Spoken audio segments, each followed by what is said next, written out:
Pithoragarh ADM coach का बड़ा फैसला, 30 साल बाद न्याय, 25,000 लोगों को मिलेगा भूमि का मालिकाना हक। रुड़की में वोटर लिस्ट के पुनर्निरीक्षण पर बवाल, पूरी तरीके से गरमाई सियासत, काजी निजामुद्दीन ने सरकार को जमकर घेरा। ऋषिकेश में पंचक समाप्त होते ही उमड़ा शिव भक्तों का सैलाब, नीलकंठ धाम में 11 लाख से ज्यादा श्रद्धालुओं ने किए जल अभिषेक। और मसूरी में बारिश से मची तबाही, एटीएम आवास पर टूटा पहाड़, दीवार तोड़ सीधे कमरे में घुसी चट्टान।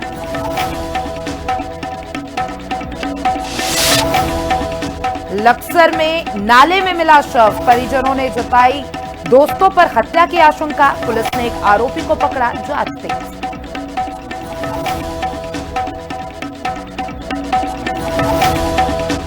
नमस्कार, हिंदी खबर देख रहे हैं आप और मैं हूं आपके साथ अंकिता शुक्ला। बुलेटिन की शुरुआत करते हैं बड़ी खबर के साथ। दिल्ली दौरे पर सीएम पुष्कर सिंह धामी है। देखिए, उत्तराखंड बीजेपी की दिल्ली में बड़ी बैठक होने वाली है। उत्तराखंड भाजपा कोर ग्रुप की यह अहम बैठक आयोजित होगी।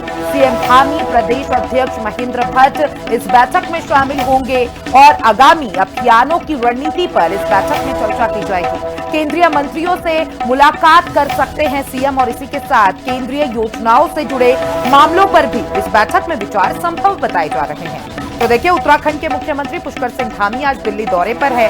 कई केंद्र मंत्रियों से मुलाकात कर सकते हैं। इस दौरान राज्य में बुनियादी ढांचे, सड़क विकास और केंद्रीय योजनाओं पर चर्चा संभव बताई जा रही है। साथ ही दिल्ली में आज उत्तराखंड बीजेपी की एक अहम बैठक भी होने जा रही है, जिसमें सीएम धामी के साथ प्रदेश अध्यक्ष महेंद्र भट्ट शामिल होंगे।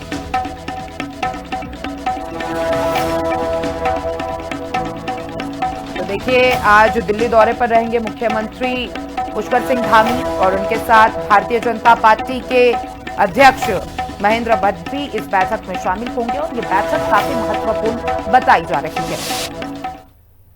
और इसी खबर पे हमारे साथ ज्यादा जानकारी के लिए शुभांगी भट्ट मेरी सहयोगी जुड़ चुकी है। शुभांगी, देखिए, ये बैठक आज आयोजित होगी दिल्ली में, कितने बजे से ये बैठक शुरू होगी और किन किन मुद्दों पर इस बैठक में चर्चा की जाएगी? बिल्कुल, देखिए, उत्तराखंड के बीजेपी की कोर कमेटी की बैठक का आयोजन आज दिल्ली में हो रहा है, जहां पर खुद मुख्यमंत्री पुष्कर सिंह धामी इस बैठक में शिरकत करने के लिए पहुंचे हैं। बीजेपी प्रदेश अध्यक्ष महेंद्र भट्ट वहां पर हैं, जो महामंत्री हैं तमाम वो वहां पर पहुंचे हैं और जो संगठन से जुड़े जो तमाम बड़े नेता हैं वो आज वहां पर मौजूद हैं। और आज उनके राष्ट्रीय अध्यक्ष भी वहां पर मौजूद रहने वाले हैं, नितिन नवीन जी उसमें रहेंगे, उनके राष्ट्रीय महामंत्री उसमें मौजूद रहेंगे। और उत्तराखंड को लेकर आज बड़ी चर्चा इस बैठक में होने वाली है, क्योंकि 6 बजे का ये समय था कि 6 बजे से आज ये बैठक शुरू होने वाली, तो अब ये बैठक शुरू हो गई होगी, जहां पर तमाम जो बड़े नेता हैं वो पहुंच रहे हैं। ऐसे में क्योंकि 2027 में अब चुनाव होना है उत्तराखंड के अंदर और लगातार ये कोशिश की जा रही है कि संगठन को और मजबूत किया जा सके, जनता तक और बेहतर तरीके से पहुंचा जा सके और संगठन के अंदर जो कमजोरियां हैं, जो खामियां हैं, उनको दूर किया जा सके। और इसी लिहाज से उत्तराखंड के अंदर भी कई बार कोर कमेटी की बैठक हो चुकी है, जिसमें इससे पहले बीएल संतोष जी भी यहाँ पर पहुंचे थे, जिनके नेतृत्व में एक बड़ी बैठक हुई थी। और अब दिल्ली में आज ये बैठक हो रही है, जहां पर खुद मुख्यमंत्री समेत तमाम बड़े नेता पहुंचे हैं। आने वाले समय के लिए आज रणनीति इस बैठक में तैयार की जानी है और इसके साथ ही इससे पहले जो कार्यक्रम तय किए गए थे वो कितने धरातल पर उतरे हैं, इसका फीडबैक लेते हुए भी आज जो केंद्रीय नेतृत्व में वहां पर बीजेपी के लोग हैं, जो नेता हैं, वो लेने वाले हैं इसमें, क्योंकि कई सारी बातें सामने आई। अभी हाल में ये भी कहा गया कि बीजेपी ने एक इंटरनल सर्वे करवाया था, जिसमें कई सारे विधायक, इसमें 32 के करीब विधायक बताए जा रहे हैं, जो सर्वे में फेल पाए गए, यानी कि वो उस मार्ग तक नहीं पहुंच पाए हैं जितनी उम्मीद की गई थी या जितना उनसे एक्सपेक्टेशन थी बीजेपी को। ऐसे में इन तमाम चीजों को लेकर भी चर्चा हो सकती है कि 27 में हो सकता है कि जो अभी प्रेजेंट विधायक है उनके टिकट कटने वाले हैं, टिकट्स को लेकर भी कुछ बात हो सकती है। और क्योंकि चुनाव अब बिल्कुल नजदीक है, तो क्या कुछ रणनीति रहने वाली है बीजेपी की उत्तराखंड के अंदर, कैसे संगठन और काम करने वाला है, कैसे वो जनता तक बेहतर तरीके से पहुंचने वाला है, इन तमाम मुद्दों पर चर्चा होगी। और क्योंकि आज जो तरीके से है बताया कि उत्तराखंड में 2027 में विधानसभा चुनाव होने वाले हैं और चुनावी माहौल अभी से सेट होते नजर आ रहे हैं। हमने देखा कि किस तरीके से भारतीय जनता पार्टी के कई ऐसे नेता हैं जो कि अपने ही पार्टी, अपने ही कार्यकर्ता, अपने ही नेता के खिलाफ मोर्चा खोलते हुए भी नजर आ रहे हैं। तो कहीं ना कहीं इस बैठक में इन तमाम मुद्दों पर भी चर्चा हो सकती है। बिल्कुल देखिए, क्योंकि चुनाव अब नजदीक है और चुनाव से ठीक पहले बीजेपी के तमाम दिग्गज बड़े नेता लगातार अपने ही पार्टी पर, अपने ही प्रशासन पर सवाल उठाते नजर आ रहे, जिनको लेकर आज कोर कमेटी की बैठक में चर्चा जरूर हो सकती है। क्योंकि ये हमेशा से भाजपा की एक टेक्निक भी रही है कि जब भी चुनाव होते हैं तो वो कोशिश करते हैं कि तमाम जो नेता हैं बूथ लेवल से लेकर बड़े नेताओं को तक सबको एकजुट रखना है। ऐसे में चाहे वो उनके हम पूर्व मुख्यमंत्री त्रिवेंद्र सिंह रावत की बात करें, चाहे उनके कई सारे एमएलएज हैं, कई सारे पुराने कार्यकर्ता भी हैं और जो अभी जुड़े भी हैं भारतीय जनता पार्टी से, वो लगातार कभी सड़कों को लेकर, कभी किसी और अव्यवस्था को लेकर लगातार सवाल उठा रहे हैं। इसको लेकर भी आज बड़ी चर्चा हो सकती है कि कैसे उत्तराखंड के अंदर एक रणनीति बनाई जाए कि इन सब मामलों पर रोक लगाई जा सके। इसके अलावा क्योंकि चुनाव है तो चुनाव को लेकर अलग अलग रणनीतियां होती हैं, क्या क्या कार्यक्रम होंगे उन कार्यक्रमों को तय किया जाएगा। और क्योंकि चुनाव से पहले कई जो केंद्रीय नेतृत्व है उनका आगमन भी होता है प्रदेश के अंदर, उसको लेकर भी आज चर्चा हो सकती है। नेताओं के द्वारा जो लगातार हम देख रहे हैं कि 27 से पहले, क्योंकि जब भी चुनाव होता है तो हेर फेर जरूर होता है, कोई लोग कांग्रेस से बीजेपी में आते हैं, कई लोग बीजेपी से कांग्रेस में जाते हैं, तो अपनी पार्टी के संगठन के लोगों को मजबूत रखना, उनको दूसरी पार्टी में ना जाने देना, इसको लेकर भी रणनीति जो है आज बनने वाली है। इससे पहले जो कार्यक्रम हुए हैं वो कितना धरातल पर उतरे, उसको लेकर चर्चा हो रही है। तो कई सारे जुड़ने के लिए और तमाम जानकारी साझा करने के लिए आपका बहुत बहुत धन्यवाद। बढ़ते हैं अगली खबर की ओर। दिल्ली स्थित बीजेपी के केंद्रीय मुख्यालय में उत्तराखंड भाजपा कोर ग्रुप की एक अहम बैठक बुलाई गई है। केंद्रीय नेतृत्व और प्रदेश संगठन के वरिष्ठ दिग्गजों की मौजूदगी में होने वाली इस बैठक को संगठनात्मक दृष्टि से बेहद महत्वपूर्ण माना जा रहा है।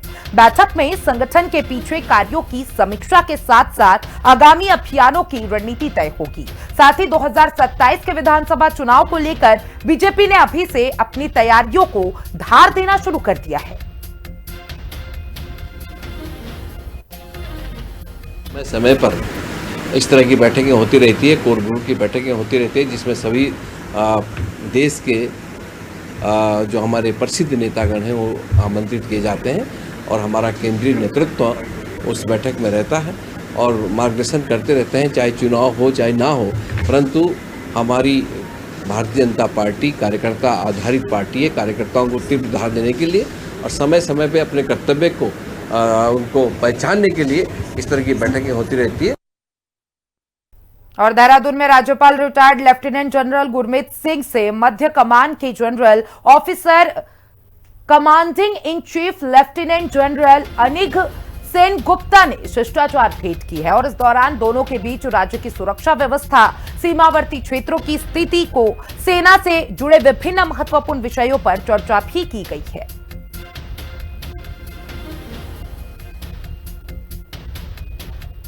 और उत्तराखंड में आगामी विधानसभा चुनाव से पहले बीजेपी के अंदरूनी सर्वे को लेकर प्रदेश की राजनीति में सियासी तूफान आ गया है। चर्चाएं तेज है कि आंतरिक प्रदर्शन समीक्षा और सर्वे रिपोर्ट के आधार पर कई मौजूदा भाजपा विधायकों के टिकट पर तलवार लटक रही है। जन असंतोष और एंटी इनकम्बेंसी से निपटने के लिए पार्टी नए चेहरे उतारने की तैयारी में बताई जा रही है। अब इस रिपोर्ट पर अब कांग्रेस और बीजेपी आमने सामने है। कांग्रेस इसे सरकार का रिपोर्ट कार्ड बताकर हमलावर है तो बीजेपी इसे विरोधियों की मनगढ़ंत अफवाह बता रही है। उत्तराखंड राज्य से एक बहुत ही मजेदार और दिलचस्प खबर सुनने को मिल रही है। सूत्रों से पता चला है कि उत्तराखंड भाजपा ने एक इंटरनल सर्वे कराया है अपने 47 सिटिंग विधायकों पर और उनमें से 32 विधायकों के सर पर टिकट कटने की तलवार लटक रही है। ये कहीं ना कहीं उन चेहरों ने भरोसा नहीं खोया है, ये जनता का भरोसा भाजपा की सरकार से उठ चुका है और तो और मुखिया का भी इसमें नंबर बताया जा रहा है। देखा जाता है, समझा जाता है और तमाम तरह के सर्वे भी होते हैं और जो हमारे मंडल अध्यक्ष हों या तमाम वहाँ के कार्यकर्ता हों, सभी से इन सारी चीज़ों के लिए वार्ता होती है और बैठक होने के बाद ये चीज़ें सब निकल करके आती है और फिर हमारे ऊपर जो हमारी कोर कमेटी है, हमारी चुनाव संचालन कमेटी है, उनके बीच में ये सब चीज़ें जाती हैं। लेकिन ये रिपोर्ट कहाँ से आई है, कहाँ से चली है, इसके बारे में मुझे लगता है कि कहाँ से ये चीज़ें चली होंगी ये अलग बात है, लेकिन पार्टी का अपना इंटरनल सर्वे होता है, इंटरनल सारी चीज़ों को देखा और परखा जाता है, उसी के बाद टिकटों का वितरण होता है। और उत्तराखंड में मतदाता सूची पुनर्निरीक्षण को लेकर सियासत गर्मा गई है। मैंगलोर से कांग्रेस विधायक काजी निजामुद्दीन ने सरकार और चुनाव आयोग पर गंभीर आरोप लगाते हुए मोर्चा खोल दिया है। उन्होंने आरोप लगाया कि बिना सही जांच पड़ताल और अधूरी जानकारियों के आधार पर वैध मतदाताओं के नाम सूची से हटाए जा रहे हैं। इसे बड़ा घपला करार देते हुए विधायक ने चेतावनी दी है कि अगर चुनाव आयोग ने निष्पक्ष काम नहीं किया तो प्रदेश से लेकर देश स्तर तक जोरदार आंदोलन किया जाएगा। गांधी जी ने अंग्रेजों को भगा दिया है। अभी जो दिल्ली में आंदोलन हुआ तो राजनाथ सिंह जी ने, जो सीनियर मोस्ट मिनिस्टर हैं भाजपा के, राष्ट्रीय अध्यक्ष रहे, उन्होंने कहा इसमें भाजपा में इस्तीफे नहीं होते, तो शिक्षा मंत्री को इस्तीफा देना पड़ गया, झुकना पड़ा। राहुल जी अभी मांग कर रहे हैं, कांग्रेस पार्टी मांग कर रही है और पूरा जो आंदोलन हुआ वो मांग कर रहा है कि अभी अमित शाह जी का इस्तीफा की मांग और माफी की मांग मोदी जी से कर रहे हैं। तो लोकतंत्र है, हम कोई गलत नाजायज लड़ाई नहीं लड़ रहे हैं, हम कागज की लड़ाई लड़ रहे हैं।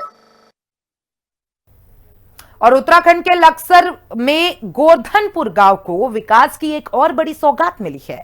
जिला पंचायत द्वारा कई लाख रुपए की लागत से बनाई गई इंटरलॉकिंग टाइल सड़क का जिला पंचायत अध्यक्ष किरण चौधरी ने फीता काटकर भव्य उद्घाटन किया। इस सड़क के बनने से स्थानीय ग्रामीणों के साथ साथ कस्तूरबा गांधी आवासीय विद्यालय के बच्चों को आवाजाही में बड़ी राहत मिलेगी। उद्घाटन के मौके पर स्थानीय लोगों ने खुशी जाहिर करते हुए जिला पंचायत का आभार व्यक्त किया।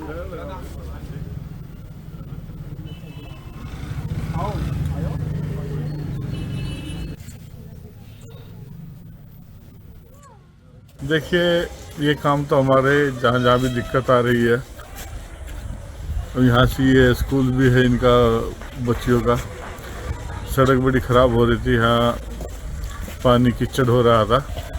गोवर्धनपुर गांव में इस सड़क का बना के हमारे जो ठेकेदार जी है इन्होंने बड़ी अच्छी बनाई है। क्वालिटी बहुत अच्छी है, आप देख लीजिए। क्वालिटी के साथ में कोई समझौता नहीं है। ये करीब 8-9 लाख की सड़क है, तो गांव वालों को, मोहल्ले वालों को इसका अच्छा फ़ायदा होगा। और पहले यहाँ पर बड़ा कीचड़ और ये गंदगी हो रही थी, उसको साफ करी है, अच्छी रोड बनाई है। मैं इस बात के लिए बहुत आभारी हूँ कि किरण चौधरी जी ने हमारी बात मान के हमारी जो घर की और हॉस्टल की जो सड़क है उसका निर्माण किया।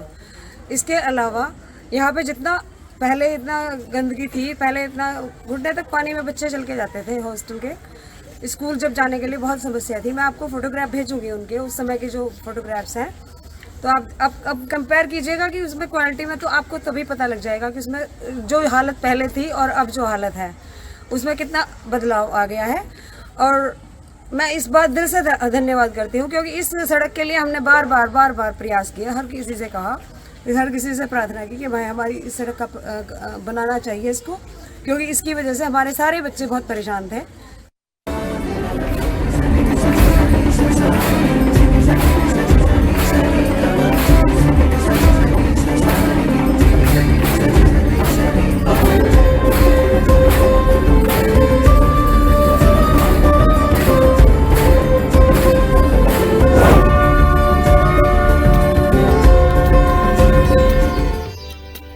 और हरिद्वार में कांवड़ यात्रा अपने चरम पर पहुंच गई है। रुड़की लक्सर स्टेट हाईवे समेत धर्मनगरी की ओर जाने वाले तमाम मार्गों पर शिव भक्तों का सैलाब उमड़ पड़ा है।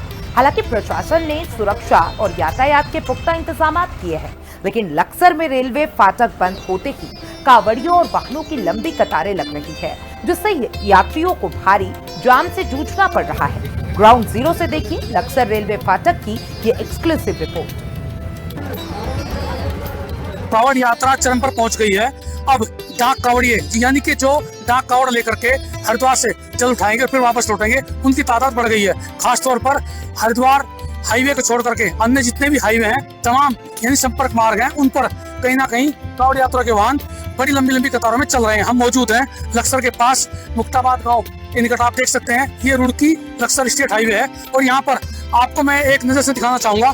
आप देखिए बहादुरपुर रेलवे फाटक से लेकर के तकरीबन 1 किलोमीटर लंबी ये कतार उन वाहनों की है, जिसमें कांवड़ी यात्री यानी कि जो अभी हरिद्वार की तरफ प्रस्थान कर रहे हैं, और उन सब तमाम वाहनों में, चाहे वो बसें हैं या फिर छोटे टेम्पू या डीसीएम, उन सब में डीजे के साथ में भगवान भोलेनाथ की मूर्ति और कहीं ना कहीं आस्था मन में है, उसे लेकर के हरिद्वार की तरफ बढ़ रहे हैं। कुछ यहाँ जो यात्री हैं उनसे बात करेंगे। कहाँ से आए थे आप?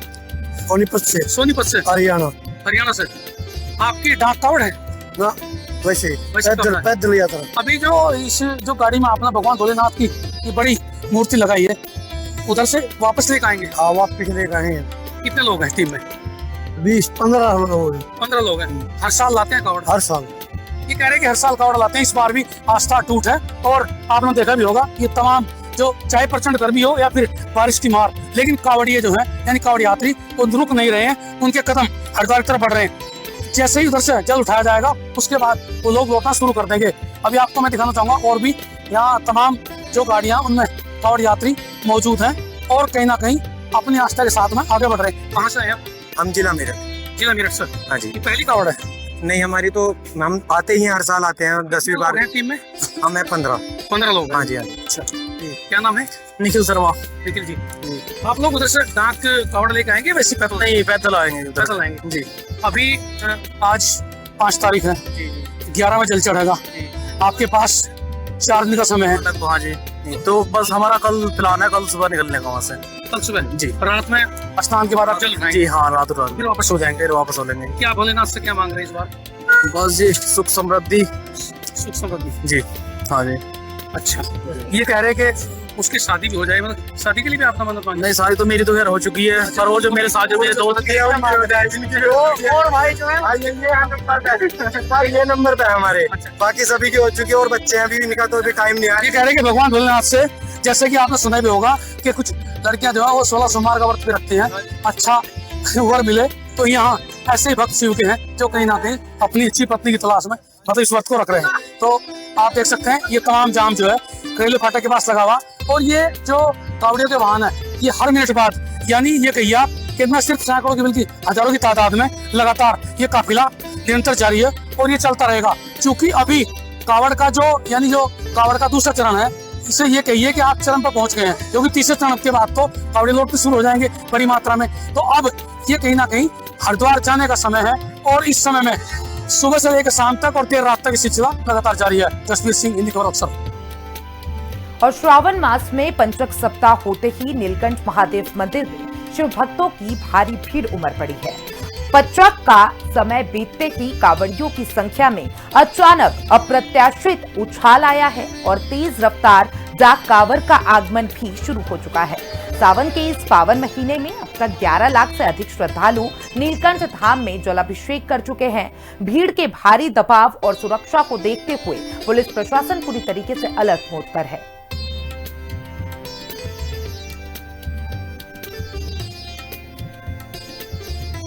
मंदिर परिसर में जो लाइन है, तो लाइन को हम लोग एनालाइज करते रहते हैं। जो दुकान नंबर 30 और 50 इस तरीके से जो लाइन है, तो अगर अतिरिक्त संख्या जो है वो मंदिर परिसर में बढ़ती है, तो जो पैदल मार्ग है पीछे, उसमें हम एनालाइज करके भीड़ को थोड़ी देर के लिए उसमें रोक देते हैं पीछे ही। और हल्द्वानी में रानीबाग स्थित ऐतिहासिक चित्रेश्वर धाम और अपनी संस्कृति विरासत को बचाने के लिए पहाड़ी समाज लामबंद हो गया है। पहाड़ी आर्मी के नेतृत्व में समाज के लोगों ने 9 अगस्त को पहाड़ी स्वाभिमान बचाओ रैली निकालने का बड़ा ऐलान किया है। पहाड़ी आर्मी के संस्थापक हरीश रावत ने बाहरी लोगों पर क्षेत्र के इतिहास और पहचान से छेड़छाड़ का आरोप लगाते हुए आर पार की लड़ाई का बिगुल फूंक दिया है।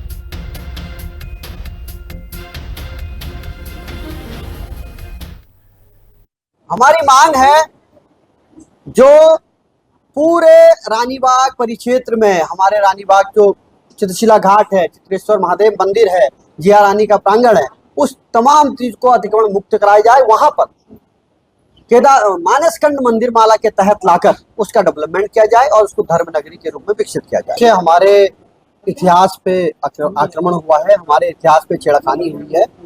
हमारे आस्था की राजधानी रानीबाग में बड़े स्तर पे अतिक्रमण हो रहा है, जिसको तोड़ने के लिए हमने माननीय जो है जिलाधिकारी महोदय को ज्ञापन दिया था। 15 दिन का उनको समय दिया था।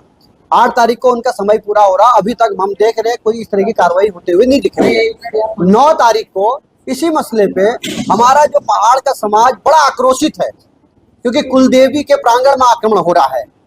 ये आतताइयों से भी बढ़कर खतरनाक है। हाँ, 9 तारीख को हमारा स्वाभिमान रैली निकलेगी और वो चित्रशिला धाम में जो अतिक्रमण है जो भी है, चाहे वो शनि मंदिर हो या अन्य, उसको हटाने के संबंध में हमने रैली निकाल रहे हैं। इस संबंध में हमारे राव जी ने पहले बता दिया, जिलाधिकारी महोदय को विज्ञापन दिया है, 15 दिन का उनको टाइम दिया था और 15 दिन कल 8 तारीख को पूरे हो। अब ये करीब काफी लोग आएंगे, अब ये तो हजारों की संख्या बड़ी होगी। और अब रुक करता है बड़ी खबर का, जो आज शामली पुलिस के हाथों बड़ी सफलता लगी है। इनामी बदमाश फुरकान एनकाउंटर में ढेर बताया जा रहा है और मुकीम काला गैंग का यह सदस्य बताया जा रहा है। पुलिस ने बदमाश पर 1 लाख रुपए का इनाम रखा था। तो बड़ी अपडेट आपको बता दे कि पुलिस को बड़ी सफलता हाथ लगी है। शामली पुलिस का ये बड़ा एक्शन देखने को मिला और इस दौरान आरोपी को गिरफ्तार कर लिया गया है। मुकीम काला गैंग का ये सदस्य बताया जा रहा है, जिसको पुलिस ने अब गिरफ्तार कर लिया है। तो देखिए, पुलिस ने बदमाश पर 1 लाख का इनाम रखा था। सर 1 लाख का इनामी बदमाश मारा गया, सर क्या पूरा मामला? आज दिन में लगभग 12 बजे एक सूचना प्राप्त हुई थाना चिझाना पे SHO वीरेंद्र कसाना जी को कि एक हमारे यहाँ का रिवार्डेड बदमाश है जिसका नाम फुरकान सना फैमू है। वो अपने साथी के साथ में रंगाना गांव के बगल में पोल्ट्री फार्म पे आया हुआ। कल उन्होंने सूचना दिया अपने स्वाट प्रभारी राहुल सिसोदिया को और हमारे SO बाबरी को। पूरी टीम ने घेराबंदी किया और वहां आने पर वो सब लोगों ने पुलिस को देखते ही लोगों ने पुलिस जानलेवा फायरिंग की, जिसमें हमारे 3 लोगों पे गोली लगी। इसमें गंभीर रूप से घायल हुआ हमारा आरक्षी हरविंदर है, मुख्य आरक्षी स्वाट का, और हमारे प्रभारी स्वाट राहुल सिसोदिया, SHO हमारे चिझाना वीरेंद्र कसाना जी और हमारे SO बाबरी कुलदीप, इनके BP जैकेट में गोली लगी, बाल बच गए इसमें। और ग्रेटर नोएडा पुलिस ने चांदी व्यापारी से लूट की गुत्थी सुलझा दी है। पुलिस ने 5 शातिर आरोपियों को गिरफ्तार किया है और आरोपियों के कब्जे से पूरा माल बरामद कर लिया गया है। लूट का खुलासा करने के लिए 5 टीमों का गठन किया गया। संयुक्त टीम ने चांदी व्यापारी से लूट की वारदात का खुलासा करते हुए 5 आरोपियों को गिरफ्तार किया है। इसको डायल 112 पर सवेरे 4:01 पर सूचना प्राप्त होती है कि एक व्यक्ति ने सूचना दी कि वो आगरा जाते समय एक्सप्रेस वे पे 2.8 किलोमीटर के पास कुछ लोगों ने बगैर नंबर प्लेट की व्हाइट कलर की बोलेनो के द्वारा उनको ओवर पावर करके उनके आगे गाड़ी खड़ी करके और उनसे ज्वेलरी आदि लूट ली है। इस संबंध में उनकी सूचना के आधार पर तत्काल थाना बीटा में अभियोग पंजीकृत कराया गया सुसंगत धाराओं में और उच्च अधिकारी के निर्देशन में 5 टीमों का गठन किया गया। इसमें हमारे CDCB लेवल के अधिकारी भी थे, इसमें कुछ अधिकारी सेंट्रल नोएडा जोन। और फिलहाल मेरे साथ इस बुलेटिन में बस इतना ही। देश और दुनिया के तमाम अपडेट्स के लिए देखते रहिए हिंदी खबर।